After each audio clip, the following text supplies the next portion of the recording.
kita bisa lihat sama-sama. Sekalipun si Tigor buatkan di situ, gitu ya. Nggak apa-apa ya? Boleh ya? Oke, baik. Ayo, kok sembunyi kau, Gor?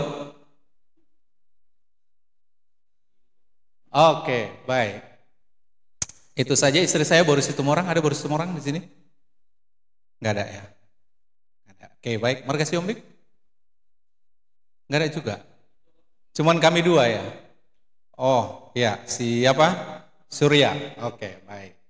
Nah, kita akan mulai karena waktunya 45 menit, berarti setengah 7 selesai ya. Sekarang 6 kurang 15. Baik. Tema kita adalah Christian Youth United and kontribusi to the nation. Ya.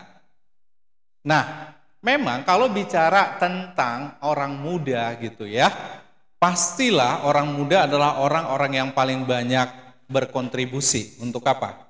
Untuk negeri, untuk bangsa ini. Coba kalau kita perhatikan siapa sekarang. Saya sangat senang sekali kalau Pak Luhut, macam sebaya aja. Kalau Pak Luhut udah kasih presentasi, kemudian panggilin, saya sampai hafal. Ya, ada namanya siapa? Toto. Ya, mana si Aldo? Mana sih ini dipanggilinnya?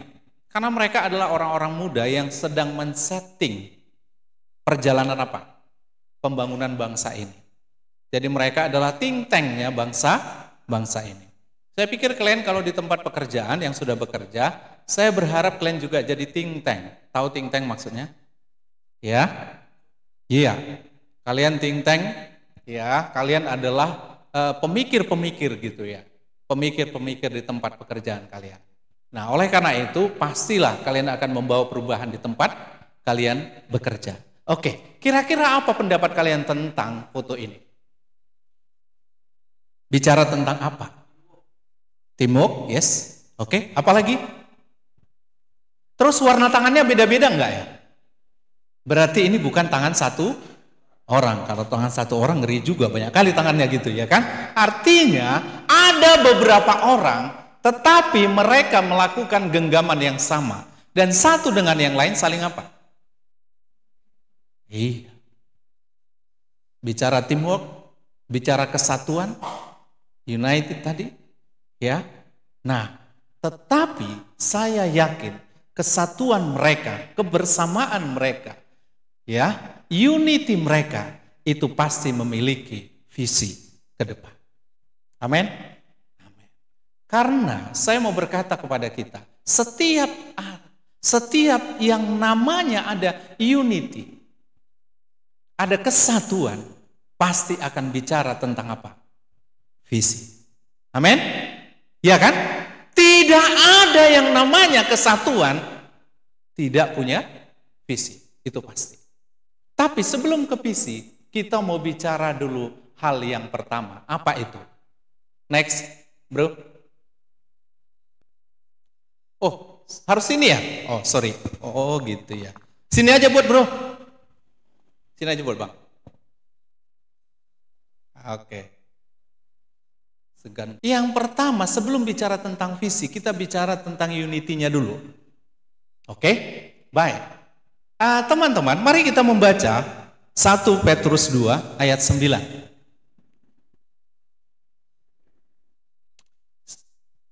1 Petrus 2 ayat 9-10. Saya kadang-kadang liatin jam gitu, kayaknya jam itu cepet kali, kayak dipaksa sama ada yang maksa atau iblis mungkin cepet dorong gitu ya, biar cepet kali waktunya gitu. Kadang-kadang saya kalau khotbah gitu, maunya ada yang liatin jam gitu ya, supaya jangan digeser cepet-cepet. Iya. Ayo, 1 Petrus 2 ayat 9-10, 2, 3 ya. Oh sorry, sebentar. Tetapi kamulah, tetapi si Pardi lah. Siapa tadi namaku? Pardi. Kalian nanti kalau ketemu di mana, Pak Pendeta nggak usah ya, nggak usah gitu kali lah. Panggil aja BP. Tahu BP? Bang Pardi. Pokoknya di mana kalian ketemu sama saya, panggil aja Bang Pardi gitu aja. Slow aja lah, ya kan? Pendeta nanti Amang, kalian panggil pula aku si Amang ya kan? Makin nggak jelas lagi, ya kan? 1 Petrus 2 ayat 9-10, 2, 3 ya. Tetapi si Pardi lah, loh siapa namamu? Jangan aku buat terdakwa. Kita sama-sama terdakwa. 2, 3 ya. Tetapi, loh nama masing-masing gitu loh. Oke, 2, 3 ya. Tetapi si Pardilah bangsa yang terpilih, imamat yang rajani,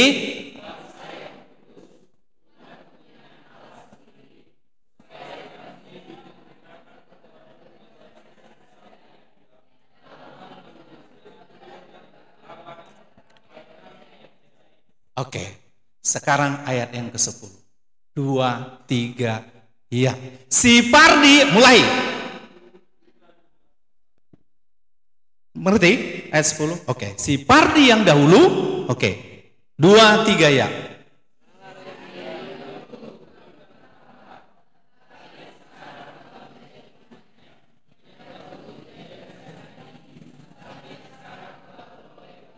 Oke, sekarang. Bro, guys, dengar baik-baik. Lu sadar enggak? Coba lihat kiri kanan. Oke, sekarang saya mau tanya sama kalian. Kalian sadar enggak? Orang yang di kiri kananmu, di depan dan di belakang, itu adalah orang yang melebihi daripada saudara kandung. Paham maksudnya? Enggak, belum.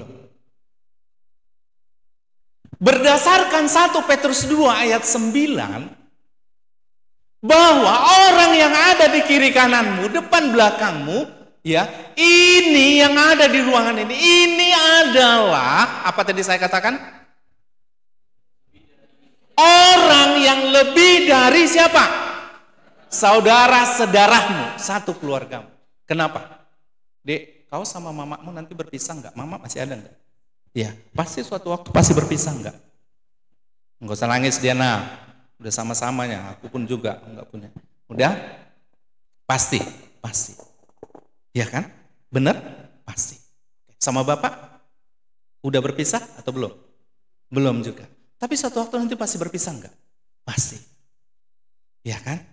Nah, tetapi ketika engkau dan dia sama-sama menjadi orang percaya, akan bersama-samakah seterusnya dan selamanya? Yes. Memang sama bapak sama mama pasti akan tetap bersama-sama ketika sama-sama percaya. Jadi yang mau saya katakan, unity itu adalah dasarnya apa? Kristus.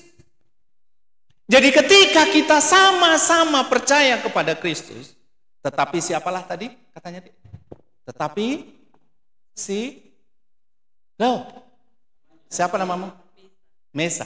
Tetapi si Mesa lah bangsa yang terpilih, imamat yang rajani, bangsa yang kudus, umat kepunyaan Allah sendiri.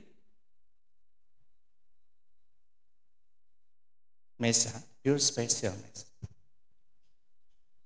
Karena Allah sendiri yang memilih. Saya mau berkata kepada kita, ketika engkau jadi orang percaya, ingatlah, itu bukan karena otakmu, itu bukan karena kepandaian. Setiap orang yang percaya, dia bisa percaya, itu pun pekerjaan apa?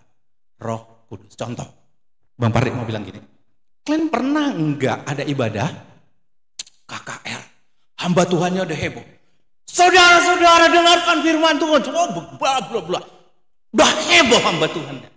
Orang udah pada banyak yang sudah nangis bombay. Kenapa? Karena dia menyadari dosa. Tapi ada orang, selalu aja. Kau ngapain nangis tiur? Sampai nangis kau? Hah? Kenapa kau nangis? Ada lagi yang cowok-cowok bilang, nangis bertobat kau ya. Bayangkan, orang ada sudah yang begitu merespon firman Tuhan. Tapi ada juga orang yang apa? Sedikit pun tidak tersentuh.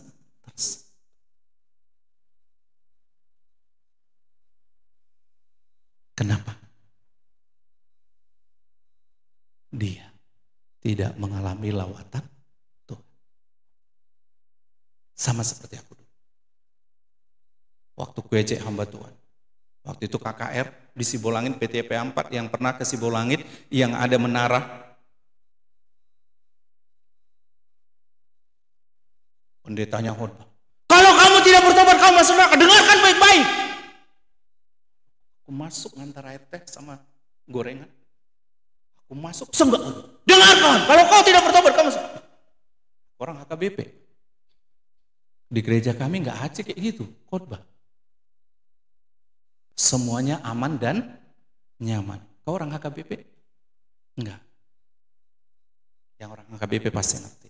Gereja suku masuk. Udah, halo, aku masuk. Aku mau keluar, sudah selesai ku. Ini udah pada KKR. Udah banyak yang apa? Yang nangis bombar, yang drakor dan semua segala macam. Udah pada kakak-kakak udah pada datang semua, ya mau catatin. Kan biasa gitu. Nanti siap KKR di kelompok. Saya mau keluar, disenggak lagi. Dengarkan baik-baik. Kalau kau tidak bertobat, kau masuk neraka. Saking jengkel. Masuk neraka nih, ya. Keluar. Waktu itu tidak ada sedikit pun hatiku tersentuh oleh apa? Firman Tuhan. Jadi maksud saya, dengarkan baik-baik. Kau dengarkan baik-baik. Ketika engkau mendengar firman dan ada respon dari dalam hati, makanya hamba Tuhan sering katakan, jangan keraskan hati. Ketika kau dengar firman dan ada respon, itu bukan karena otakmu, tapi karena Roh Kudus bekerja menjamah hatimu. Dan aku mau pastikan kepadamu, itu tidak selalu seperti itu. Ada kalanya nanti kau tidak dilakukan. Jadi kalau engkau percaya, itu pekerjaan apa? Roh Kudus. Oleh karena itu, saudara-saudara, kita dipilih, bukan kita yang memilih. Kita dipilih. Menjadi siapa? Ingat 1 Yohanes 1 ayat 12. Dan semua yang menerimanya diberinya kuasa menjadi apa? Anak-anak Allah. Yaitu mereka yang percaya dalam nama Kristus. Amin. Amin. Kita close poin yang pertama. Kita ini orang-orang yang percaya, yang sudah percaya bahwa kita dipilih, bahwa kita ditebus, bahwa kita diselamatkan, bahwa kita telah dimerdekakan dari dosa. Ingat ya, diselamatkan, dimerdekakan, diampuni, dikuduskan, dibenarkan. Dari mana? Dari dosa. Ingat kata-kata itu ya, dimerdekakan, Roma pasal 8 ayat 1. Ya, diselamatkan, dikuduskan, Ibrani 10 ayat 10. Sudah dibenarkan, Roma 3 ayat 24. Ya, diselamatkan. Dari mana lagi itu? Sudah, kata-kata itu kata yang berbeda tapi memiliki makna yang sama. Diselamatkan dari dosa, dimerdekakan dari dosa, dikuduskan dari dosa, diampuni dari dosa, dibenarkan dari dosa. Setiap kita yang percaya akan hal itu, kita semua menjadi apa? Anak-anak Allah. Sebagai anak-anak Allah, kita pewaris apa? Kerajaan Allah. Itulah sebabnya saya katakan sama Mesa. Mesa, pernah enggak kau sadari kalau orang yang di sampingmu itu adalah orang ataupun dia menjadi sahabatmu sampai kapan? Sampai selama-lamanya. Amin. Amin. Jadi sekali lagi saya katakan, poin ini penting. Kenapa? Supaya kita memahami bahwa unity kita, kesatuan kita bukan berdasarkan kepentingan, tetapi berdasarkan pilihan. Siapa yang memilih? Kristus, Allah di dalam Kristus. Amin. Oleh sebab itu, Paulus dalam Efesus 4 ayat 4 sampai 6 berkata, kita ini ya memang kita personality, tapi kita adalah satu unity. Kita ini satu tubuh, kata Efesus 4 ayat 4 sampai 6. Satu apa lagi? Satu roh. Satu apa lagi? Satu pengharapan. Karena pengharapan kita ada di mana? Di surga. Satu Tuhan, satu iman, satu baptisan, satu Allah. Itulah unity kita. Itulah kesatuan kita. Jadi dasar kesatuan kita adalah siapa? Kristus yang telah memanggil, memilih, menguduskan, menyelamatkan, membenarkan kita dari apa? Dosa. Kalau hubungan kekeluargaan, ya, selesai nanti, mungkin mati, selesai. Kontrak kita dengan bapak mama kita, kontrak kita sampai kapan? Dison marah dia, ngerti maksudnya? Selesai. Tapi kalau kita sama-sama orang percaya, kita akan bertemu kembali. Oke, dasar kita apa tadi? Kesatuan kita? Orang-orang muda, Kristus. Itu sebabnya dikatakan, kita satu tubuh, satu roh, satu pengharapan, satu Tuhan, satu iman, satu baptisan, satu Allah. Dalam Efesus. Coba lihat gambar itu. Tengok kalian, mereka ini. Ya. Dan mereka ini berbeda-beda, lihat bahasa-bahasa mereka itu. Tetapi inilah yang dinamakan harmoni. Ya. Nanti kita akan lebih lanjut lihat. Sekarang kita baca Roma 12 ayat 5. Cepat. Poin pertama.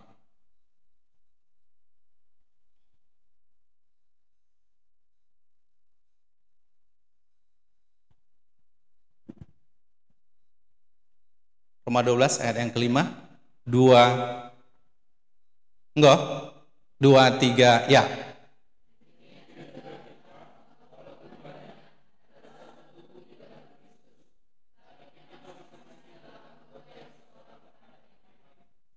Apa katanya?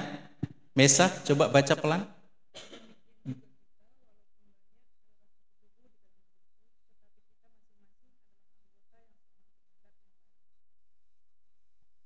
Demikianlah Mesa dengan si Nervi.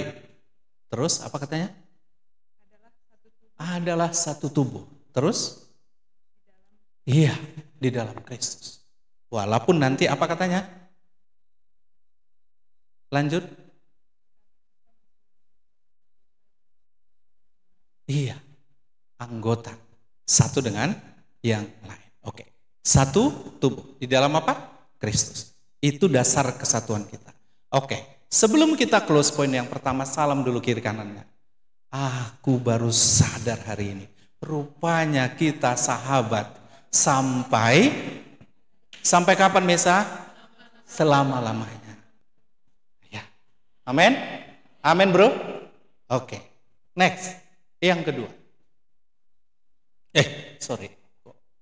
Yang kedua, ya, sebagai satu kesatuan, satu tubuh tadi, yes. Kenapa satu tubuh?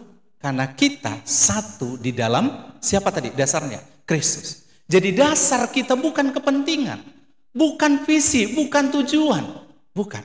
Dasar kita adalah apa? Kristus. Saya mau nyatakan sebentar, ya, atau nantilah ya, semoga saya tidak lupa berkaitan dengan. Sekarang poin yang kedua. Sebagai satu kesatuan orang-orang muda yang satu di dalam Kristus, kita punya tanggung jawab yang sama walaupun peran kita berbeda.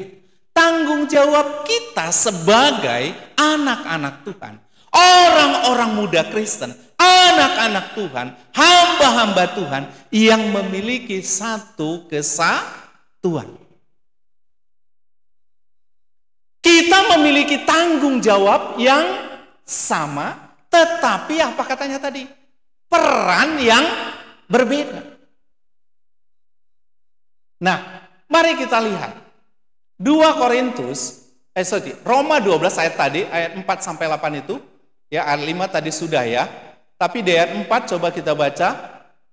Satu orang baca aja lah ayat 4 sampai 8. Iya.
Iya, kita fokus di ayat 4.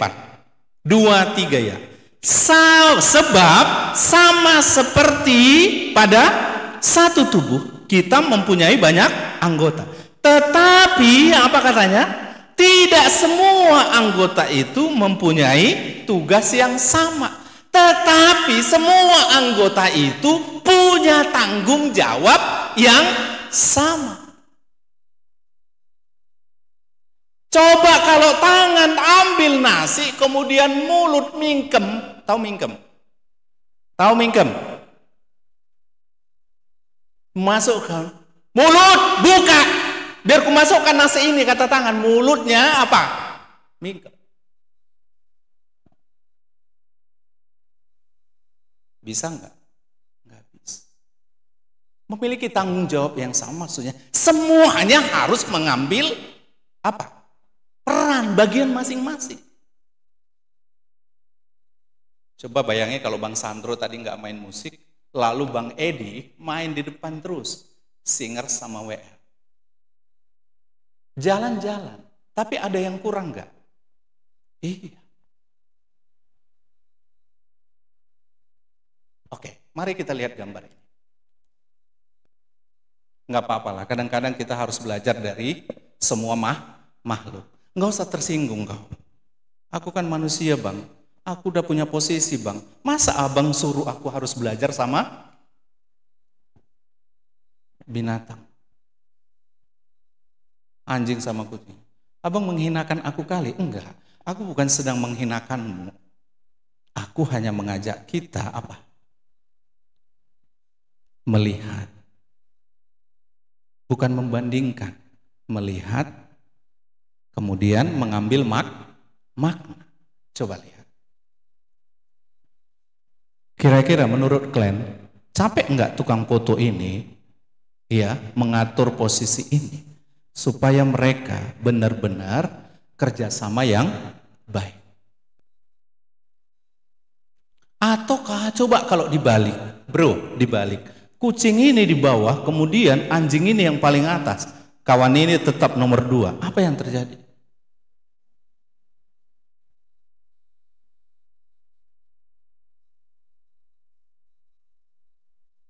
Apa yang mau dikatakan oleh Paulus tadi di ayat 4 tadi dikatakannya? Sebab sama seperti satu tubuh, kita mempunyai banyak anggota, tetapi tidak semua anggota itu mempunyai tugas yang sama. Tetapi semua anggota tubuh itu harus bertanggung jawab dengan apa? Dengan tugasnya masing-masing. Sama seperti ini. Dia rela karena memang apa? Tubuhnya lebih gede. Dia nggak protes. Cing, kau enak kali loh kau. Aku yang angkat kalian 2. Tapi karena mereka memiliki tugas dan tanggung jawab, mereka rela. Kadang-kadang kita ini kan banyak protesnya ya kan? Benar nggak? Karena selalu pilihan, kalau sudah namanya tanggung jawab, pilih yang berat atau yang gampang.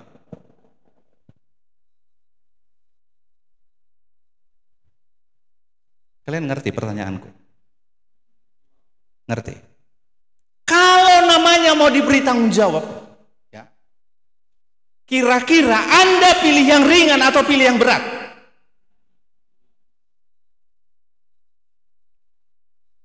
Tapi sebenarnya pilihannya bukan soal ringan atau berat, tapi di mana kapasitas.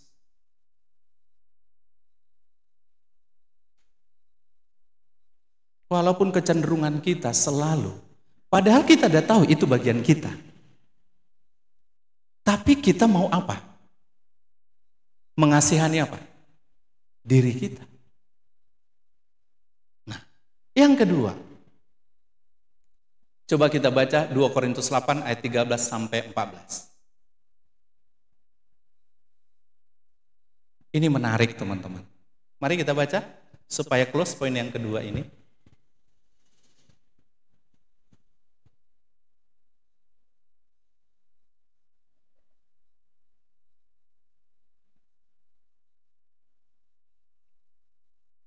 Udah dapat? 2 Korintus berapa? 2 Korintus 8 ayat 13, 14 ya. Sebenarnya harus ke atas tapi sudah itu aja. 2 Korintus 8 2-3 ya.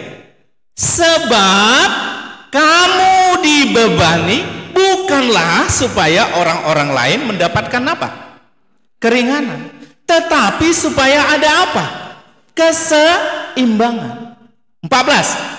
Maka hendaklah sekarang ini apa?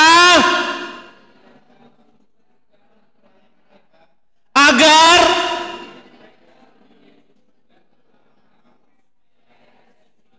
supaya ada apa? Keseimbangan, harmoni tadi. Saya sering berkata begini, kau ya jangan ambil peran orang lain. Saya mantan koordinator di Unimed dulu dalam pelayanan. Saya selalu bilang, kau tidak usah ambil apa yang menjadi tanggung jawab siapa? Temanmu yang lain. Kau sadar nggak? Tahu nggak apa yang menjadi tanggung jawabmu? Apa yang talenta Tuhan berikan kepadamu?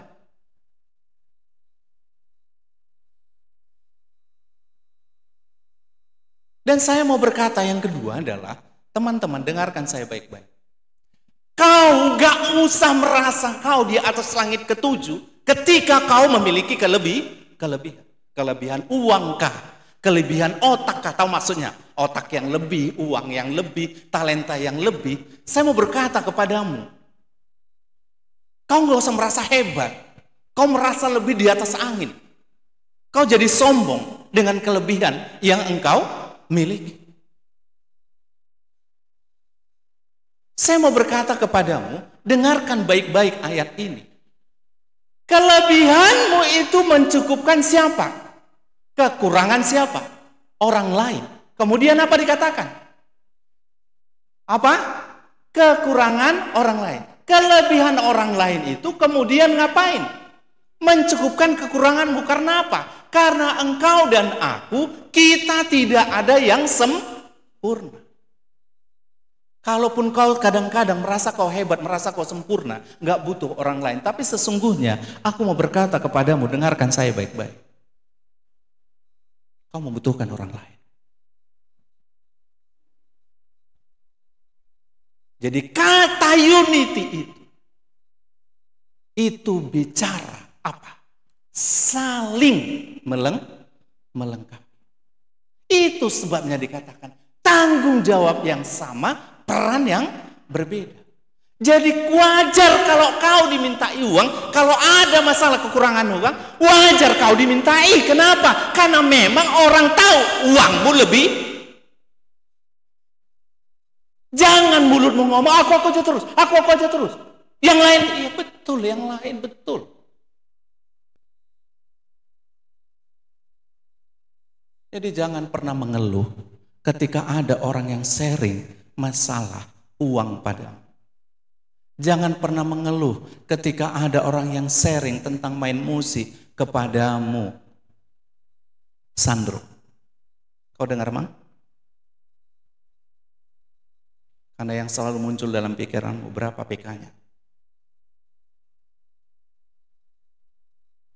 Karena engkau menilai keahlianmu sudah pantas dinilai dengan apa? Dengan apa? Dinilai dengan apa? Dengan uang. Karena orang-orang yang pemusik ini, ya, ini kan memang sahabat sejati Lucifer. Jadi tingkat harga dirinya itu sampai langit ketujuh. Kau nggak usah tersinggung, aku pun PM. Tahu PM? Pemain musik. Tahun 90-an, Sandro, nggak banyak pemusik dulu di kota Medan ini. Apalagi pemusiknya punya keyboard. Sekarang aja pemusik belum banyak. Ya sekarang udah banyak karena udah kaya-kaya kan gitu. Dulu bro, keyboardnya Roland lagi. Di situ saya mengerti dan memahami betapa rupanya orang-orang ya PM ini sulit untuk rendah. Ya bro. Satu kali saya sharing, sebenarnya bukan sharing, saya hanya gini, doakanlah anak kami si Gary waktu itu ya butuh dana, jadi doakanlah ya, kami sedang bergumul. Tahu apa jawabnya? Ini anak Tuhan. Tahu apa dibilang? Ya ngapain pula dimasukkan anaknya ke dokteran kalau memang nggak sanggup membiayainya. Bantu? Enggak. Tapi ngomongannya keluar. Saya senyum, saya tenang aja. Dalam hati saya pun nggak pernah menyuruh dia untuk masuk ke dokter. Tapi maksud saya, Dek, halo, lihat saya dulu. Kalau engkau punya kapasitas, sesuatu yang lebih dari orang lain, ketika orang lain minta tolong itu kepadamu, misalnya kau punya otak yang cerdas, ada orang minta ajarin, ingatlah firman Tuhan ini. Apa katanya? Kelebihanmu? Atau gini aja, kita berdoa aja. Yang punya duit, supaya Tuhan betul-betul habisi uangmu. Jadi orang gak akan minta. Loh, fair kan? Biar kasih berkat itu sama siapa? Sama orang lain yang mau kasih. Atau otakmu yang cerdas itu Tuhan kasih jadi botol. Tahu botol? Tapi ngeri kali botol ya. Mau. Jadi kau harus bersyukur. Sekali lagi saya mau katakan, kau harus bersyukur. Engkau dan aku, kita harus bersyukur ketika kita diberikan Tuhan sesuatu yang apa? Yang lebih.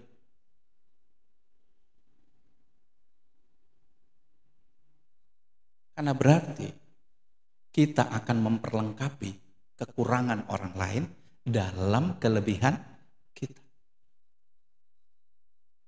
Menurut Glenn, butuh enggak orang yang suka merepet?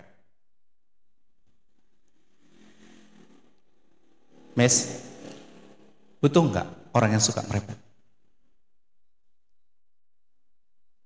Kadang butuh, kadang enggak. Tapi aku bilang butuh. Sekret kami waktu itu tahun 94 bersih. Gara-gara ada namanya Mary Sibuya. Nengok mukanya aja udah langsung kita tahu ini pasti orangnya Judes. Karena mukanya aja udah muka apa? Ya. Tapi tahu enggak? Jendela sekret kami itu kalau dicolek enggak ada apa. Dia masuk ke rumah sekret kami itu, masuk. Begitu dia melangkah masuk ke ruangan, ada pasir satu biji aja, kepijak sama kakinya, dia langsung berhenti. Kalian ya di rumah ya, sampai pasir pun, pasir sebiji itu dicolek. Memang kalian ya, entah macam mana, ngapain aja kalian di rumah, sampai pasir pun, pasir satu biji diantar keluar.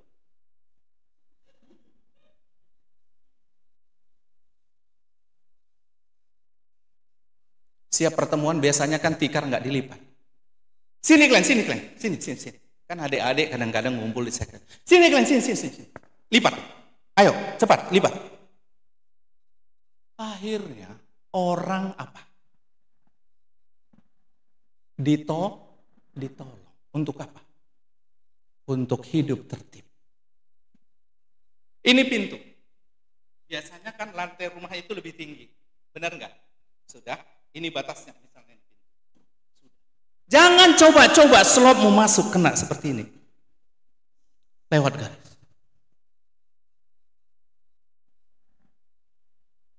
Tapi orang, apa tadi?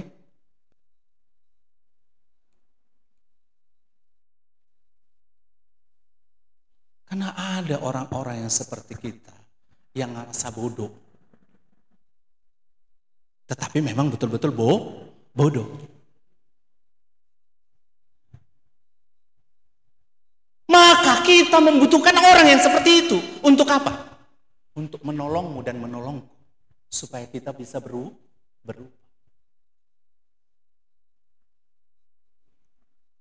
Jadi nggak usah bilang, ngerep aja mama ini. Ngerep aja mama ini. Tahu maksudnya ngerep? Ngerepet.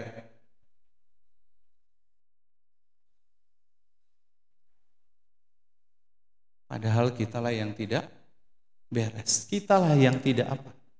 Saling. Dalam pelayanan ini.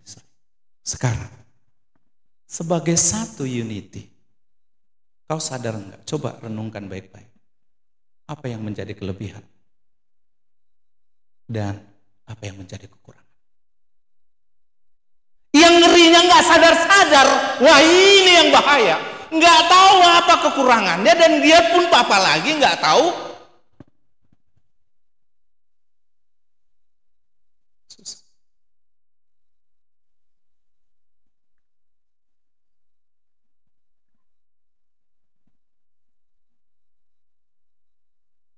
Atau mungkin perlu nanti di print aja ini. Kak malah print foto ini. Semua masing-masing tempel di kamar.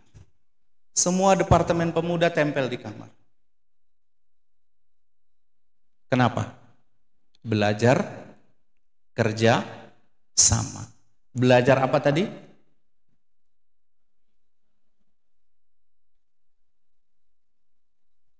Amin.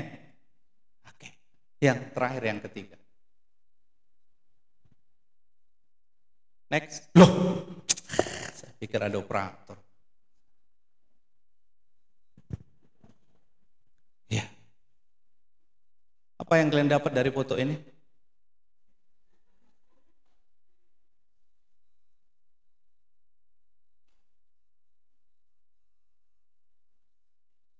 Tidak ada foto tanpa makna.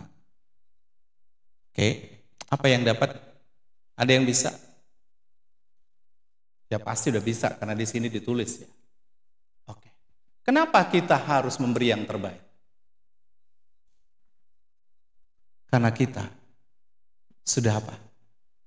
Karena kita sudah menerima yang terbaik. Masih ingat tadi ayat yang ke-10? 1 Petrus 2? Ayat yang ke-10? Masih ingat? Udah pasti lupa ya? Ya.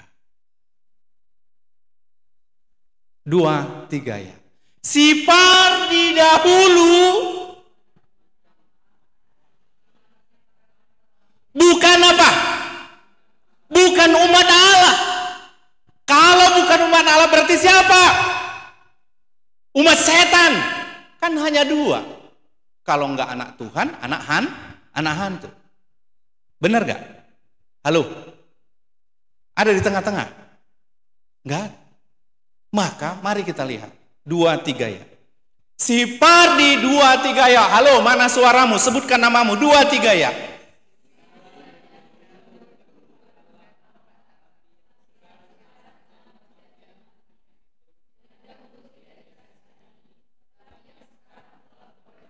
Dasarmu dan dasarku untuk memberi yang terbaik bagi Kristus, melakukan yang terbaik bagi Kristus, itu tujuan.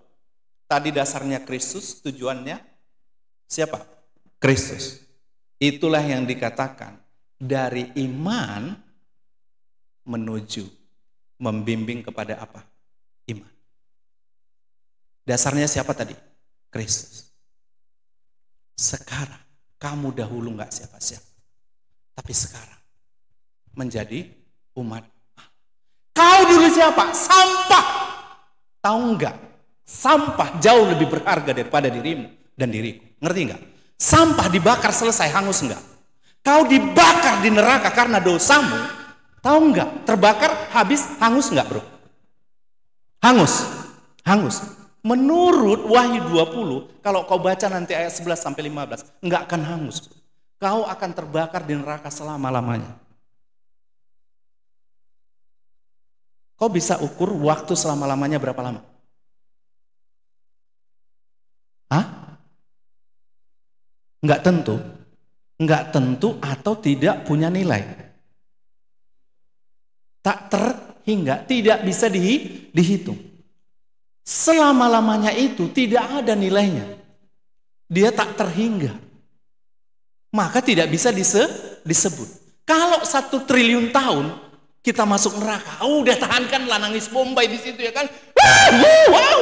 Terus sampai 1 apa tadi? Triliun tahun. Tapi kalau 1 triliun tahun lama enggak bro? Lama. Tapi selesai enggak? Selesai. Karena nilainya sudah tertentu. Tapi kalau dikatakan selama-lamanya, itu artinya 1 Petrus 2 ayat 10 itu.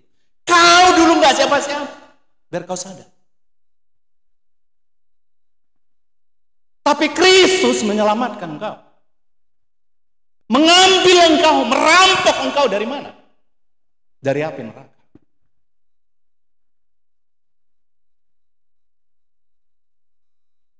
Dan tahukah engkau apa yang diperbuat Kristus bagimu?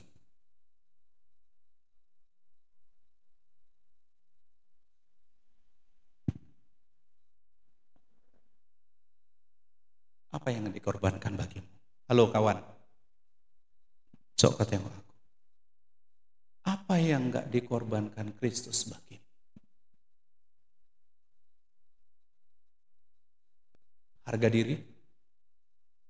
Adakah seorang raja di dunia yang sampai diludahi?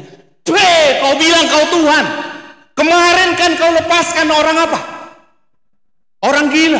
Orang mati kau hidupkan. Kenapa sekarang kau bilang kau Tuhan? Lepaskanlah dirimu. Kan itu yang dinyatakan kepada Yesus.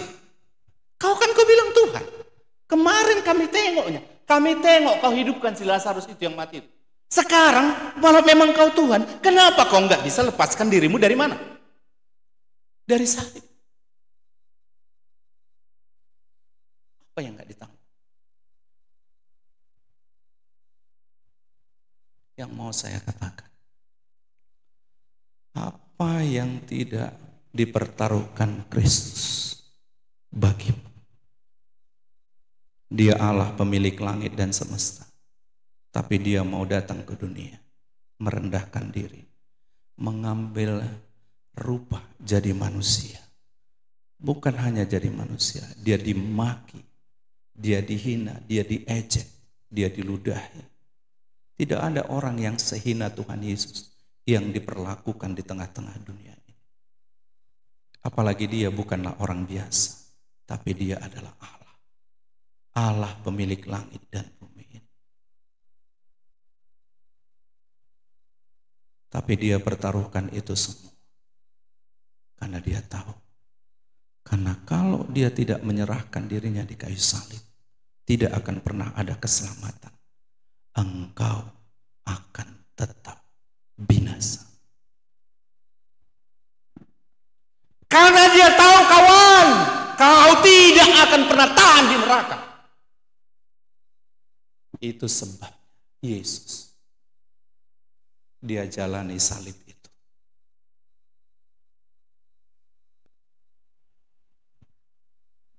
Saya mau berkata kepadamu, kalau bukan itu yang mendasari, mendorong untuk melakukan yang terbaik dalam hidup, tidak ada satu kuasa, tidak satu motivator apapun yang bisa mendorong.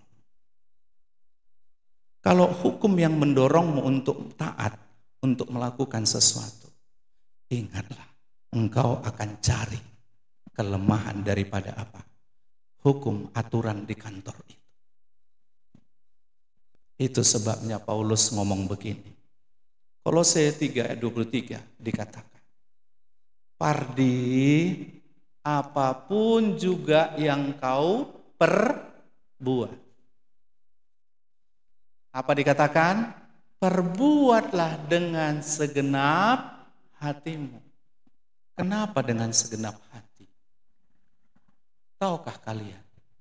Saya mau berkata kepadamu, sumber daripada pergerakan kita adalah apa? Hati.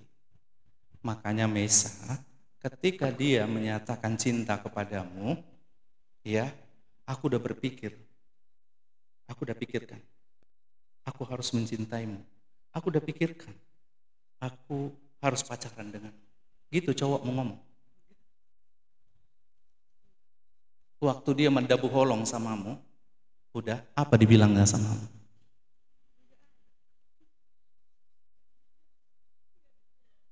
Hah? Belum ada yang pernah mendabuh holong samamu? Belum ada ya. Doakan. Yang udah pacaran. Pan?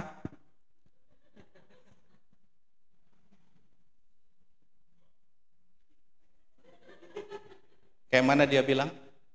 Gitu dia bilang. Aku udah pikirkan baik-baik. Hah? Tanya langsung? Nggak usah. Dia aja kita tanya. Ada. Aku aja udah tengok tadi. Kayak gitu dia bilang sama aku. Aku udah pikirkan. Kayaknya kau cocok jadi pacarku. Itulah hasil pikiranku ya. Jadi dari pikiranku itu, terus apa dibilang?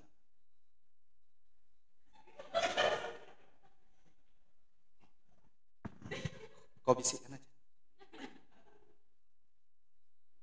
Tapi yang mau saya katakan kepada kita, bicara tentang cinta, pasti selalu bicara tentang apa? Karena hati adalah pusat dari segala pergerakan. Oleh karena itu teman-teman, Tuhan minta kepada kita. Apa katanya? Sebut namamu 2, 3. Ya, Pardi. 2, 3. Aku namaku si Pardi. Namamu siapa? 2, 3. Ya, Pardi. Apapun juga yang kamu perbuat, perbuatlah dengan segenap hatimu, seperti untuk Tuhan dan bukan untuk manusia. Bosmu itu manusia enggak? Dosenmu itu manusia enggak? Tapi aku mau berkata kepadamu,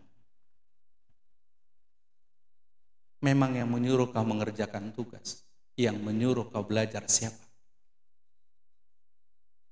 Dosen. Tapi ingat baik-baik, tadi, kau siapa? Kau siapa? Hamba Kristus. Dan kau tadi hidup untuk siapa? Untuk Kristus. Karena kita hamba siapa? Hamba Kristus.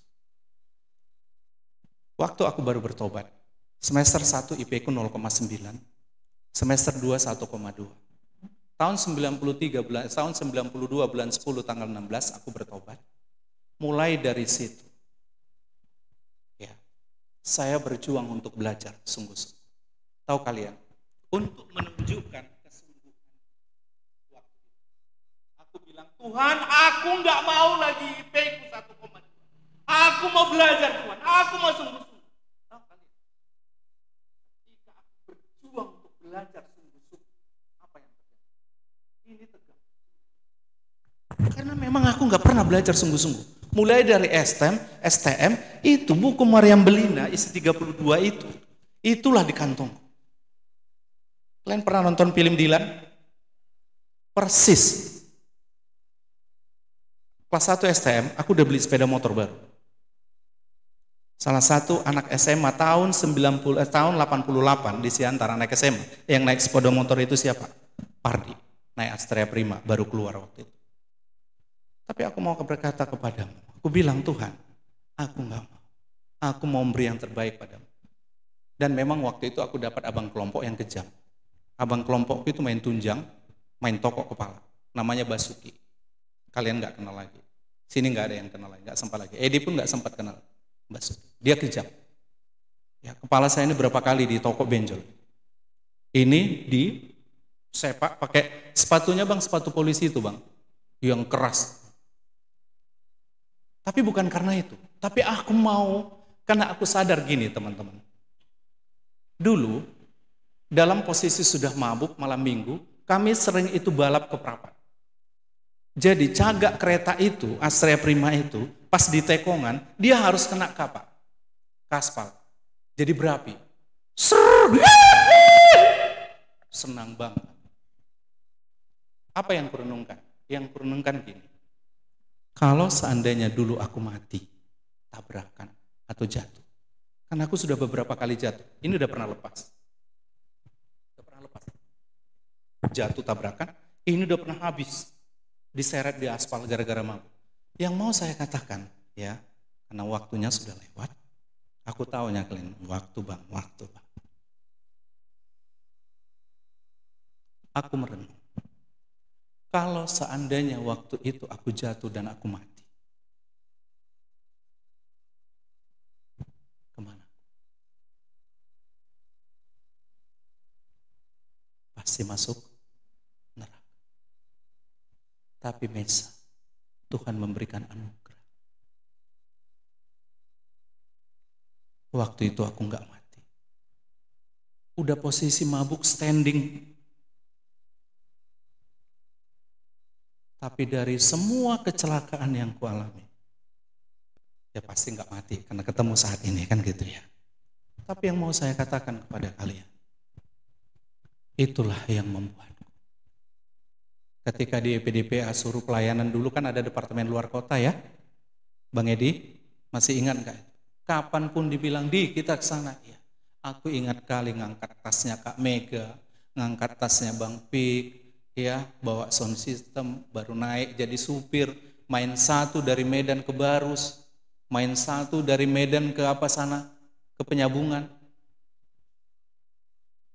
Aku nggak pernah mengeluh. Kenapa? Karena kalaupun kulakukan itu semua adikku tahu, itu tidak pernah bisa membayar sedikit pun dari anugerah Tuhan yang Dia berikan. Jadi jangan pernah merasa ketika engkau sudah melakukan sesuatu, engkau menghitungnya enggak pantas. Biar kau tahu. Enggak pantas. Dan ada satu hal yang saya mau berkata. Halo, Dek, aku udah tahu lah. Dengar baik. Setiap ada perintah, pasti ada janji Tuhan. Perhatikan baik-baik di firman Tuhan. Setiap ada perintah, pasti ada apa? Janji. Ketika engkau melakukan segala, ini kata segala ya, udah, maka ada janji Tuhan. Ayat 24 apa katanya? Kamu tahu bahwa dari Tuhanlah kamu akan menerima apa? Bagian. Bukan gaji. Gaji kau terima dari siapa, Pan? Dari Mitsubishi. Gaji dari mana kau dapat? Pemko, ya, tapi dengar baik-baik. Upah, bagian, itu akan kau terima dari siapa? Dari Tuhan. Sayang waktunya, tapi izinkan saya sedikit memberikan kesaksian. Teman-teman, 29 Juli itu bulan 7. Hari Senin, kami memberangkatkan anak kami si Gilbert mau kuliah ke ITERA. Tahukah kalian yang ada hanya ongkos? Uang kuliahnya 5.750 UKT namanya. Itu belum ada. Ada ongkosnya 1 juta, itu dikasih opungnya dari Siantar. Rekening kami banyak uang, banyak berapa? 900.000. Karena dijaga tidak di bawah 500. Kenapa? BPJS. Kan auto debit. Jadi dijaga jangan sampai, berarti hanya 400 yang bisa diambil. Malamnya kami berdoa. Lalu anak kami bilang gini, "Pak, kenapa? Jadi kalau nanti uang kuliah adik nggak ada, ya kamu pulang." "Pulang, Pak." "Iya. Sementara kan udah heboh ini sama followersnya." Iya kan? Followersnya udah pada apa? Bapak ya, perpisahan sana, manggang-manggang datang ke rumah mereka, ya kan? Lalu dia bilang, "Jadi Pak kalau enggak nanti adik pulang." "Ya pulang." Waktu kami hitung malamnya, karena Gary waktu itu ada di sini kan, kami hitung Gary mau berangkat ke Papua 10.500.000. Laptopnya hang, harus beli laptop walaupun second. Kami hitung semua waktu itu kebutuhan 35 juta. Karena Gilbert harus ganti HP, beli laptop, bayar uang kuliah. Jadi laptop second waktu itu 4 juta, ya, HP di harga 4 juta juga, 4 tambah berapa tadi? 6 uang kuliah. Nah, pokoknya 35 juta dihitung Gary. Ya. Tapi berangkatkan Gary, si Gilbert berangkat. Sampai di Pekanbaru pagi-pagi dia chat, "Pak, udah ada berkah?" "Belum, berdoa." Sampai di Jambi, kan 12 jam 12, sampai di Jambi, dia WA, "Pak, udah ada berkat?" "Belum." Doalah tuh. Sampai hari Jumat itu tanggal 2, Kamis tanggal 1 Agustus, malam, jam 11 malam baru terpenuhi 5.750.000. Tapi yang mau saya katakan kepada kalian, mau saya tanya, ada klien enggak yang diberangkatkan orang tua kuliah, tapi uang kuliahnya belum ada? Pergilah kau nak kuliah, walaupun belum ada uang kuliah. Yang kedua, kalau memang benar nggak ada uang kuliah waktu itu, nggak ada orang yang kasih, dan Gilbert belum benar-benar pulang, kira-kira dunia tahu nggak? Dunia tahu nggak? Loh, kok dia? Pasti tahu. Kenapa si Gilbert pulang? Tapi semuanya tercukupkan. 35 juta Tuhan cukupkan. Kalau kalian tanya dari mana, aku pun nggak tahu. Kita tengoklah di daftar itu. Gary bilang, "Pak, ada yang transfer segini. Pak, ada yang transfer segini. Pak, ada yang transfer segini." Oh iya, karena bukan sama saya, sama dia. Apa yang mau saya katakan? 2, 3 ya. Setiap ada perintah, ada apa? Ada apa? Loh, ada janji. Dan ingatlah ini, 2, 3 ya. Kristus adalah apa? Tuhan dan kita apa? Hamba. Oleh karena itu, apa dari makna gambar ini? Apa peranmu, apa bagianmu sebagai satu unity di tengah-tengah bangsa ini, di tengah-tengah persekutuan? Engkau sudah lakukan seperti ini? Banyak lagi kesaksian, tapi salah satu yang saya katakan tadi, akhirnya aku tamat 2,67. 1.006 orang tahun 97 akhir. Kan udah mau DO bang, udah mau habis. 7 tahun habis. Wisuda. Tahu kalian siapa yang paling bangga waktu itu? Dari 1.006 orang yang wisuda. Gue. Tahu kenapa gue? Tahu. Karena aku sudah memberi yang terbaik. Memang bukan IP 4D 2,67. Tapi gue sudah berjuang memberi yang terbaik.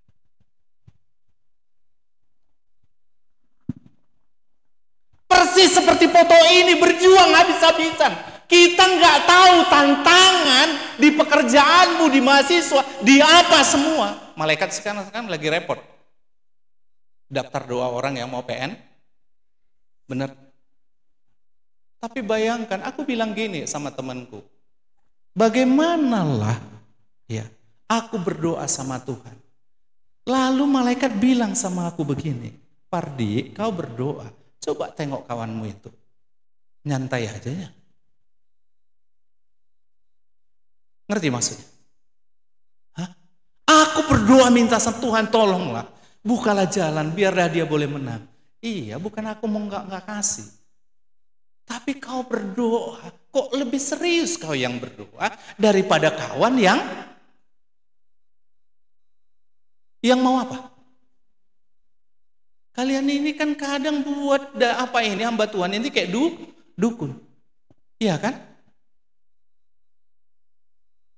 Kalian santai, lalu kalian suruh hamba Tuhan jungkir balik berdoa. Enggak. Next, terakhir. Waduh. Wah, nampak ya? Kurang nampak. 2, 3 ya. Sekarang, terakhir saya mau tanya. Adakah Kristus sekarang di dunia ini? Ada? Kristus secara fisik ada nggak di dunia ini? Enggak lagi. Dia lagi sibuk di surga. Yohanes 14, ngapain? Menyediakan tempat. Lalu, kemudian bagaimana negeri ini mau mengenal Kristus? Tentu lewat siapa? Siapa tadi?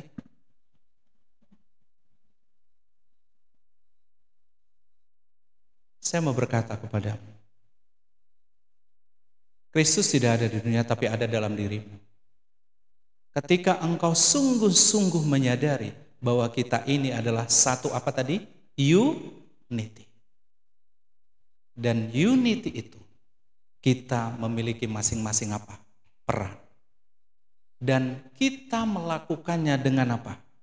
Segenap hati. Dengan peran kita itu masing-masing. Karena kita tahu Kristus sudah memberikan yang terbaik bagimu dan bagiku. Dan kita mau sungguh-sungguh melakukan. Mau mahasiswa kayak kau. Mau apa kayak kau. Pekerja mau apa. Saya mau berkata kepadamu.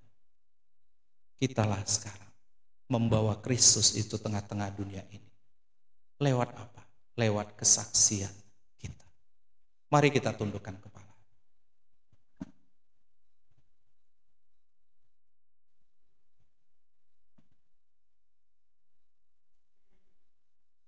Kita adalah orang muda. Orang-orang Kristen, orang-orang muda Kristen. Dalam satu kesatuan. Untuk membangun negeri, untuk berkontribusi bagi negeri ini. Tadi sudah saya katakan. Apakah engkau menyadari hal itu? Bahwa kita adalah satu kesatuan oleh karena Kristus. Dan kita masing-masing diberikan Tuhan talenta, karunia. Bukan untuk kesombongan, tapi untuk saling melengkapi. Dan yang ketiga, apakah kita sudah mengerjakan, melakukan, memberikan talenta itu dengan segenap hati kita? Dan satu pertanyaan yang mau kunyatakan kepadamu. Apakah kata orang lain tentang?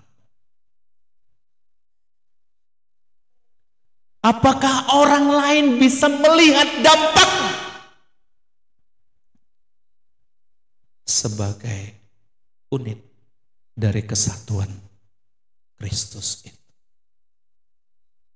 Kalau aku bertanya kepada teman-temanmu, kepada orang tuamu, kepada satu kerjaanmu, apa kata mereka tentangmu? Apakah mereka akan benar berkata, Kristus ada di dalam hidup? Karena mereka menyaksikan sebagaimana Kristus telah mempersembahkan yang terbaik bagimu. Dan sebagai anak-anak Kristus, sebagai hamba-hamba Kristus, yang menandakan engkau anak-anak Kristus, anak-anak Tuhan, engkau pun pasti memberikan yang terbaik.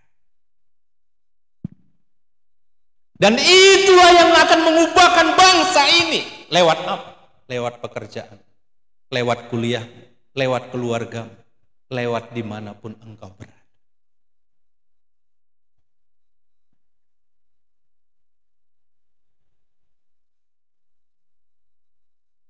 Apakah memang dunia melihatmu berbeda?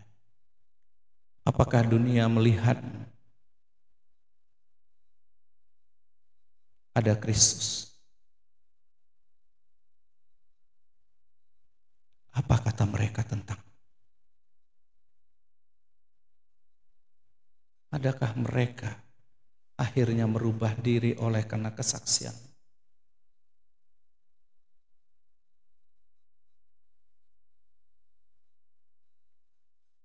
Atau mungkin mereka melihat engkau dengan mereka sama saja.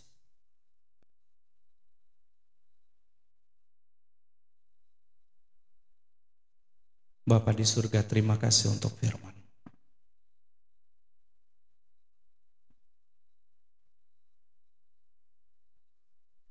Hari ini kami bosan melihat diri kami. Apakah pengakuan kami sama dengan perilaku kami? Ketika kami berkata, kami adalah anak-anak Tuhan, hamba-hamba Tuhan. Apakah dunia tempat kami bekerja, dunia tempat kami kuliah, dunia tempat kami bermasyarakat, mereka melihat Kristus itu ada dalam diri kami lewat kesaksian kami? Adakah mereka melihat teladan ketika kami bekerja, kami menjadi pekerja karyawan yang sungguh-sungguh? Ketika kami menjadi orang yang sedang kuliah, dosen, teman, semua melihat kami orang yang sungguh-sungguh.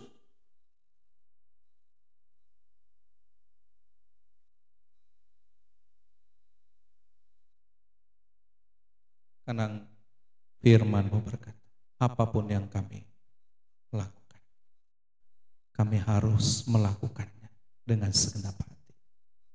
Seperti untuk Kristus, bukan untuk manusia. Bapak, terima kasih untuk firman.